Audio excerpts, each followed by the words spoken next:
আলোচনায় অংশগ্রহণ করবেন সাতক্ষীরা ১ আসনের মাননীয় সদস্য জনাব মোহাম্মদ ইজ্জত উল্লাহ।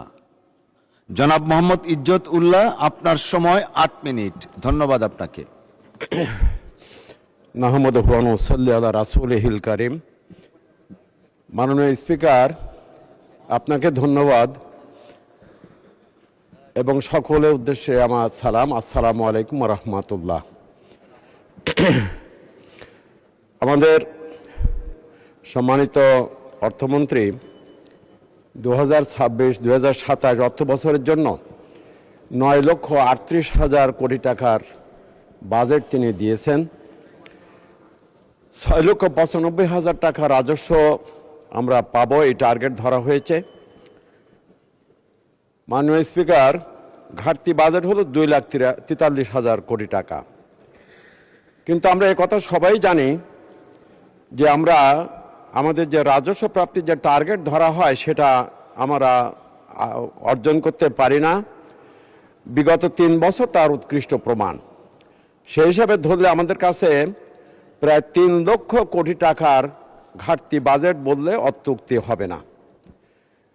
মাননীয় স্পিকার, আমাদের বার্ষিক উন্নয়ন কর্মসূচিতে আমরা 3 লক্ষ কোটি টাকা আমরা নির্ধারণ করেছি মোটামুটি। তো আমরা এই টাকা পেলে আমরা আগামী 1 বছরে আমরা আমাদের বার্ষিক উন্নয়ন কর্মসূচি আমরা সুন্দরভাবে করতে পারবো, এইভাবে একটা টার্গেট ধার্য করা হয়েছে। এর জন্য আমাদের যে ঘাটতি বাজেট করা হলো 3 লক্ষ কোটি টাকার মতো, এখানে একটা বিষয় আমাদের জানা দরকার, বোঝা দরকার যে আমাদের খরচের খাতে 1,27,000 কোটি টাকা আমাদের সুদ দিতে হবে। মাননীয় স্পিকার, আমাদের কিন্তু 2009 সালে যখন আওয়ামী লীগ ক্ষমতা গ্রহণ করে তখন কিন্তু আমাদের আভ্যন্তরীণ এবং বৈদেশিক ঋণ ছিল মাত্র 2,76,830 কোটি টাকা। এখন সেই ঋণ বেড়ে 2026 সালে এসে 30 ট্রিলিয়ন অর্থাৎ 30 লাখ কোটি টাকায় পরিণত হয়েছে। আর এই 30 লাখ কোটি টাকার সুদ আমাদেরকে এবছর দিতে হবে 1,27,000 কোটি টাকা। মাননীয় স্পিকার, এখন 3 লাখ কোটি টাকা এবছর আবার ঋণ আমরা নিতে চাচ্ছি। তাহলে এইভাবে যদি আরও কয়েক বছর যায় তাহলে তো এক পর্যায়ে এসে আমাদের সুদ দিতেই তো আমাদের হিমশিম খেয়ে যেতে হবে। তা আমরা দেশ চালাবো কিভাবে? মাননীয় স্পিকার, আমরা আমাদের যে ঋণের টাকাটা আমরা পাবো কোথায়, সে সলিউশনটা দেওয়া হয়েছে যে আমরা 1,12,000 কোটি টাকা ব্যাংক থেকে ঋণ নেব। 2026 সালের মার্চ মাস শেষে বাংলাদেশ ব্যাংকে কিন্তু আমাদের খেলাপি ঋণ কিন্তু 5,88,704 কোটি টাকা। তো ব্যাংক আমাদের কিভাবে ঋণ দেবে? মাননীয় স্পিকার, এখন দেখা যাবে যে ব্যাংক যখন ঋণ না দিতে পারে তাহলে কিন্তু আমাদের টাকা ছাপানো ছাড়া আর পথ থাকবে না। আমার একটু আগেই ব্যারিস্টার নাজিম মোমেন সাহেব তিনি কিন্তু আজকের পত্রিকার উদ্ধৃতি দিয়ে তিনি বললেন যে সরকার টাকা ছাপাচ্ছে, এই কথা বললেন। আমিও আমি 2-3 মাস আগেই এটা দেখছিলাম পত্রিকায়, নিজেই দেখছিলাম যে সরকার টাকা ব্যাংক থেকে সরকার টাকা ছেপে এটা ব্যাংকে দিচ্ছে। তো এই যদি হয় অবস্থা তাহলে তো মুদ্রাস্ফীতি বেড়ে যাবে। তাহলে আমাদের দেশটা কিভাবে চলবে? মাননীয় স্পিকার, আমরা যে ঋণ করে ঘি ভাত খাওয়ার মতন আমাদের অবস্থা। আমরা ঋণ করে 3 লক্ষ কোটি টাকা আমরা উন্নয়ন বাজেট করছি। এটা তো আমাদের কি অবস্থার সৃষ্টি হবে একটা সময় গিয়ে, যখন আমরা আওয়ামী লীগ তো 15 বছরের মাথায় এসে তারা 30 লক্ষ কোটিতে নিয়ে গেল। আমরা তো এরকম 15 বছরের মাথায় গিয়ে আমাদের 60 লক্ষ কোটি টাকা হয়ে যাবে। তখন আমাদের অবস্থাটা কি সৃষ্টি হবে, কিভাবে আমাদের দেশটা চলবে?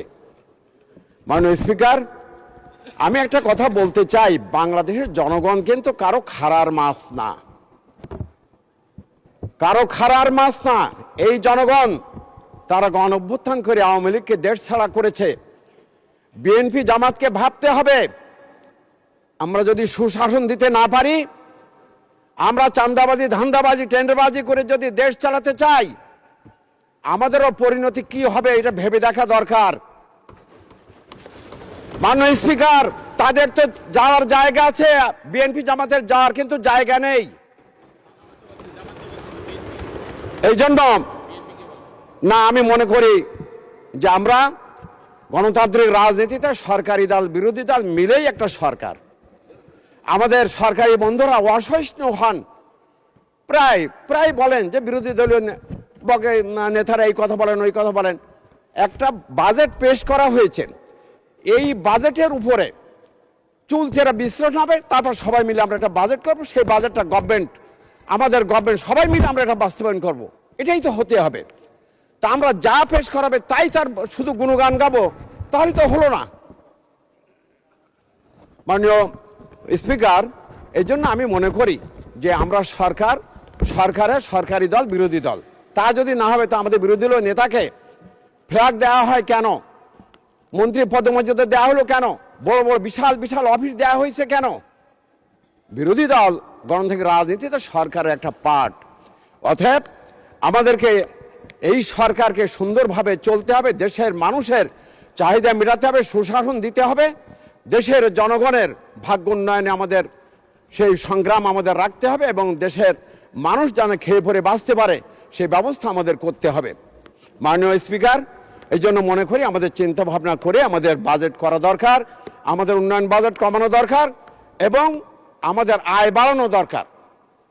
আমাদের যে বাজেটটা দিলে আমাদের সবারই আবশ্যকীয় যেন যেগুলো আমাদের দরকার সেগুলো যেন আমরা পূরণ করতে পারি, আবার আয়ও যেন আমরা বাড়াতে পারি।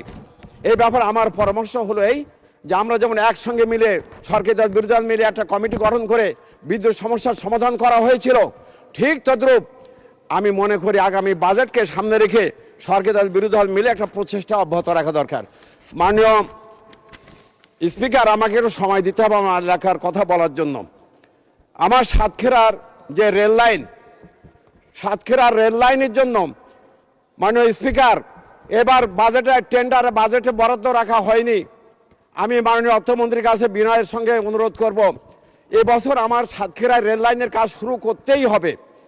মাননীয় স্পিকার, মাননীয় অর্থমন্ত্রী এখানে নাই, তা ওনাকে কিভাবে এ কথা পৌঁছাবো?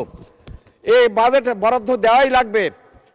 এবং সাতক্ষীরা বিজ্ঞান ও প্রযুক্তি বিশ্ববিদ্যালয় আওয়ামী লীগের আমলে কিন্তু তারা ঘোষণা করে গিয়েছিল। আমাদের সরকার, আমরা এখনো সে ব্যাপারে অগ্রসর হতে পারলাম না। অবশ্যই আমাদের সাতক্ষীরায় ইউনিভার্সিটি দিতে হবে, বিজ্ঞান এবং ও প্রযুক্তি বিশ্ববিদ্যালয়।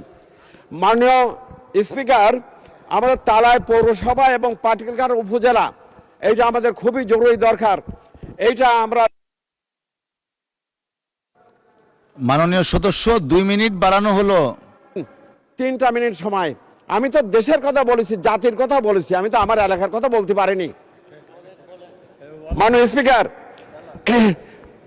নাবারণ থেকে যে সাতক্ষীরা পর্যন্ত যে রাস্তাটা এবং কলারোয়া থেকে কেশবপুরের রাস্তাটা, এই 2টা রাস্তায় প্রশস্ত করা দরকার। মাননীয় স্পিকার, আমাদের গভর্নমেন্টকে ধন্যবাদ দিচ্ছি যে ভাঙা থেকে বেনাপোল পর্যন্ত রাস্তা কিন্তু 4 লেনের করার জন্য এই বাজেটে, উন্নয়ন বাজেটে এটা রাখা হয়েছে।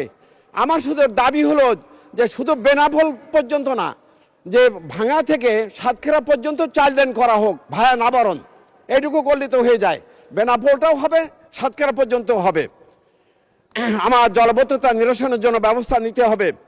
জলবদ্ধতায় আমার তালা কলরার মানুষ দারুণভাবে ক্ষতিগ্রস্ত হয়।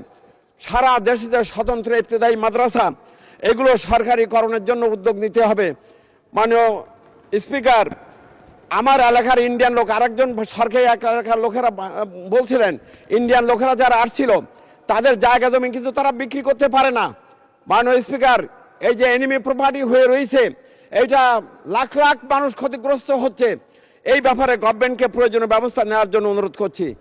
আমার এলাকায় নন এমপিও ভুক্ত অনেক শিক্ষা প্রতিষ্ঠান রয়েছে, এই নন এমপিও প্রতিষ্ঠানগুলোকে সরকারিকরণের জন্য আমার জোর দাবি।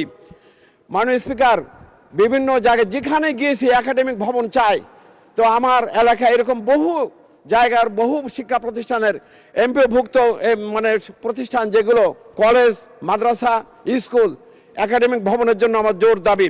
আমার এলাকার তীব্র বিদ্যুৎ সংকট, এই বিদ্যুৎ সংকট নিরসন হওয়া দরকার। দিয়াড়া এবং ত্রিমোহিনী ব্রিজটা কপোতাক্ষ নদীর উপরে, এই ব্রিজ খুবই প্রয়োজন। মাননীয় স্পিকার, ঢাকা মেডিকেলে গিয়েছিলাম, সেখানে হাজার হাজার রুগী এইভাবে পড়ে আছে, কোনো নেই, তাদের কোনো চিকিৎসার ব্যবস্থা নেই, তাদের চিকিৎসার জন্য